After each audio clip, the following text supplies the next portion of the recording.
Margot pour Saône 2. Ouais. Alors du coup, je suis repartie. Donc, il y a eu on va dire deux phases de temps de diagnostic. Les premiers enjeux vraiment qui ont encouragé, on va dire, les études de diagnostic sur les questions hydrosédimentaires, c'était vraiment sur les aspects hydrauliques et inondations. Alors d'abord, un diagnostic, une étude du transport solide par voie navigable de France. Tout ça parce que à la fin du XXe siècle, ils envisageaient de passer le canal du Rhône au Rhin au grand gabarit. Et pendant des décennies, en fait, il n'a pas été entretenu, ni curé, ni les seuils non plus n'étaient plus entretenus. Et donc, ils ont eu un réel problème une fois que la question du gabarit du canal a été tranchée. Il fallait pouvoir maintenir la navigation donc sur le Doubs moyen. Donc en fait, il y a des portions qui sont dans un canal et d'autres portions qui sont sur le Doubs directement naviguées. Et donc ils ont fait une étude du transport solide pour pouvoir avoir une stratégie, on va dire, de gestion des sédiments à la fois dans le canal, mais aussi sur les portions qui sont naviguées, parce que du coup, il y avait eu un très faible entretien pendant pas mal de temps et que du coup, bah, ils voulaient maintenir la circulation des bateaux. Donc ça, c'était la première étude qui a été menée en 2002. Euh, et la seconde étude, du coup, cette fois portée par le syndicat mixte Doubs, elle faisait suite aux crues de 2001 sur la vallée de la Saône, donc qui ont beaucoup marqué la vallée de la Saône. Là, l'objectif principal, l'enjeu, c'était l'aspect inondation. Mais plutôt que de se concentrer vraiment que sur l'aspect hydraulique, ils ont mené une étude à la fois sur l'hydraulique, en complétant avec l'hydrologie, la géomorphologie et une définition des enjeux vraiment à maintenir à échelle locale ou plus globale. Donc ça, c'était pour les premiers diagnostics. Sur les éléments utilisés, j'ai plus détaillé dans la partie 2, enfin, dans la question 2. Ok. Et pour les autres diagnostics, c'était à partir de 2015, c'est sur l'autre diapo. Pardon. Pas très donc là, ça a été une autre thématique, en fait, un autre enjeu qui a réveillé les esprits. Il y avait eu déjà du coup des stratégies qui avaient été proposées en 2002 et 2003, notamment sur des actions à porter ou des suivis à faire, sauf que les suivis n'avaient pas forcément été réalisés. Et à partir de 2015, le Doubs a recommencé à trouver, on va dire, un fonctionnement plus naturel. Au final, les différentes fosses d'extraction en lit mineur commençaient à se combler. Donc, il y avait des îlots qui recommençaient à se créer et donc des érosions de berges forcément sur de part et d'autre de ces secteurs-là. Et donc, c'est la crainte des élus de perdre du foncier, de voir des déstabilisations d'ouvrages aussi, qui a relancé, on va dire, la thématique de refaire un diagnostic. Et c'est là où je disais ce matin, c'est que nos élus, en fait, ils attendaient plus des études, ils voulaient de l'opérationnel. Donc, en 2015, donc à partir de 2015, on a quand même réactualisé les diagnostics. Donc, c'est d'abord l'agence de l'eau parce qu'elle avait, on va dire, plus de rapidité à réagir qu'à proposer un appui technique donc, pour étudier la restauration hydromorphologique sur la basse vallée du Doubs. Et le PTB qui a complété, du coup, cette fois plus avec la dimension espace de bon fonctionnement pour définir un projet de territoire qui prenait en compte à la fois les enjeux inondation euh, et une meilleure gestion de la mobilité du Doubs pour essayer de concilier ces différents usages.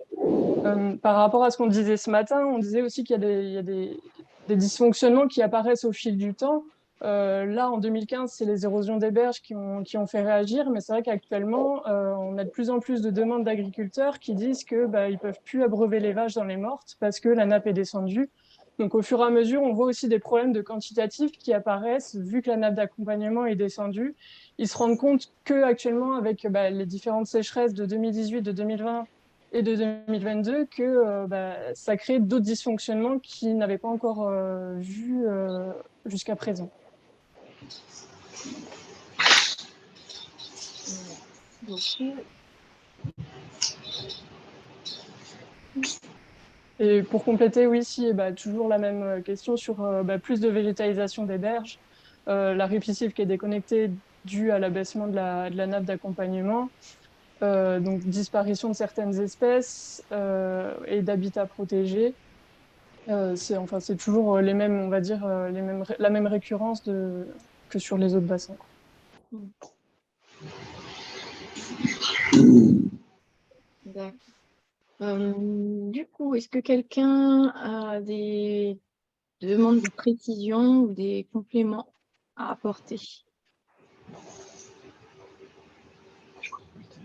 Moi, j'avais juste une question sur le fait, là, l'abreuvement des bovins dans les mortes, hein, et le fait sur le quantitatif, est-ce que vous ne pressentez pas que ça va être un levier important et puissant justement de restauration dans les années à venir, enfin un argument à mettre en valeur? Pour l'instant, on l'a pas, c'est vrai qu'on l'a pas encore axé comme ça, vu que la demande initiale, c'était plus les érosions de berges, le fait de voir du foncier soit qui partait, on va dire, dans la rivière, soit le terrain de la commune qui passait en rive gauche. C'était assez dérangeant pour certains élus.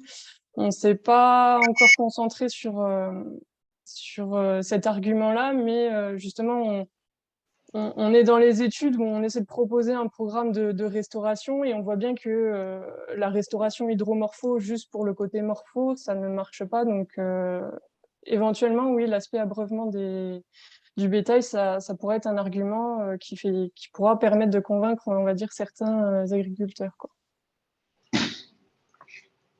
Marc-Antoine? Ouais, juste petite interrogation par rapport à ça. On voit le Doubs quasiment asséché, je dirais pas une Oui. fois sur deux, une année sur deux, mais quand même assez régulièrement. Mm. Et vos élus axent pas plus le travail sur l'aspect quantitatif? Alors, il faut savoir que c'est pas du tout le même territoire. En fait, toutes les images du Doubs asséché, c'est sur la portion avant que le Doubs passe en Suisse. C'est vraiment sur le karst en amont où il y a des pertes déjà existantes avant, mais du Ouais. coup, les pertes se réactivent au fur et à mesure de plus en plus parce qu'il y a des graviers qui disparaissent et donc une bonne partie des débits du Doubs alimente de plus en plus la Loue. Et donc, effectivement, il y a moins d'eau sur une partie du Doubs, mais là, sur la basse vallée, il y a déjà la Loue, on va dire, qui la rejoint. Donc, c'est pas cette même question. L'aspect quantitatif, pour l'instant, j'ai l'impression qu'ils ne se sont pas posé la question parce que j'ai l'impression que l'alimentation en eau potable se fait toujours assez bien.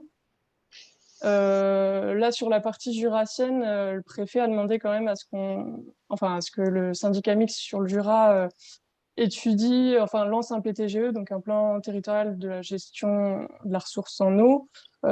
Sur le côté jurassien, il y a il y a plusieurs associations d'irrigants, alors que sur la partie en Saône-et-Loire, il n'y a pas tellement d'irrigation, du moins sur vraiment l'aspect vallée du Doubs, quoi.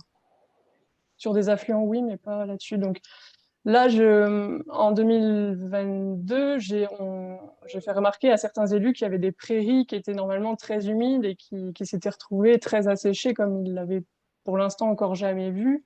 Donc je pense que la question va se poser, mais c'est une question qui se pose plus dans le temps et qui a mis du temps, on va dire, à émerger, quoi. Merci Moi, pour cette précision. j'avais une question moi, sur.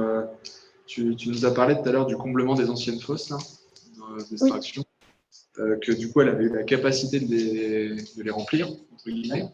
Du coup, c'était dû à quoi? C'est la crue du coup qu'il y avait eu en 2001, principalement, qui avait rempli ces fosses? Non, parce que c'est assez plus récent. Alors, c'est là où justement on a des données qui sont très lacunaires. Donc, j'allais en parler dans la question 2, mais c'est pas grave.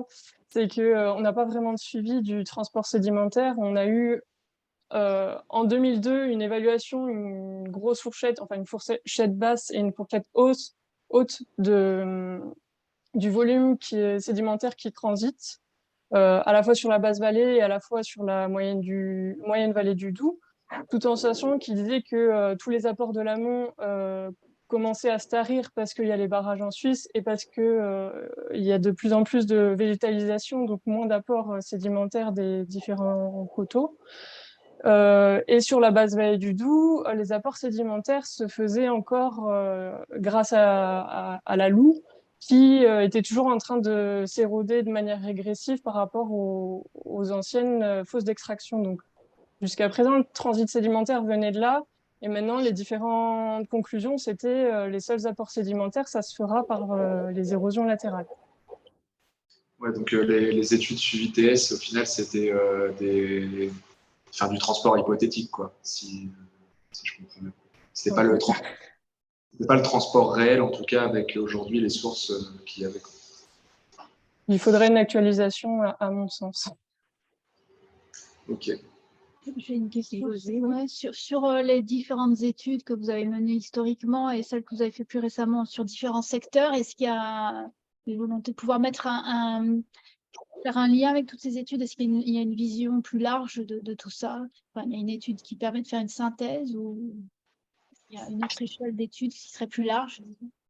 À chaque fois, ça reprend quand même, on va dire, l'ancienneté, ils réutilisent quand même toutes les différentes données et les conclusions arrivent toujours au fait que il faudrait plus suivre, on va dire, l'évolution du transit et les secteurs d'érosion. Donc ces données-là ont été un peu actualisées dans l'étude de 2019, mais il y a des données qui sont pas forcément comparables. Et je me suis perdue dans ma réponse, je suis désolée. Oui, c'était précisé justement les échelles d'études et Oui. comment vous faites le lien avec toutes ces différentes phases. Ouais. Mais j'ai répondu dans la question 2. Je suis désolée. Mais oui, Ok. on est trop pressé. Mais j'ai une question aussi, c'est dans le cadre du projet de territoire, là, la définition du bon espace de fonctionnement.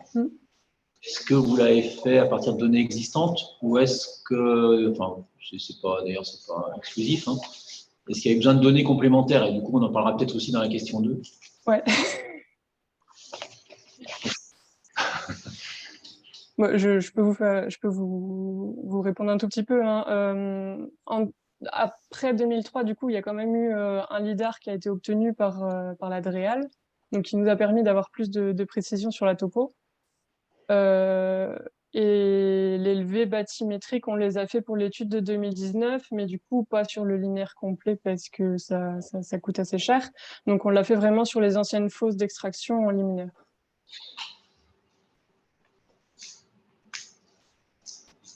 Merci. Donc, du coup, je propose donc, il nous reste encore 2 bassins. Alors, qu'est-ce que j'ai mis dans l'ordre? La Garonne. Alors, juste pour faciliter à la fois vos interventions, puis aussi nous, nos questions, hein, on est bien dans la première question sur qu'est-ce qui vous a finalement amené à vous poser des questions. On n'est pas encore comment vous avez fait pour y répondre.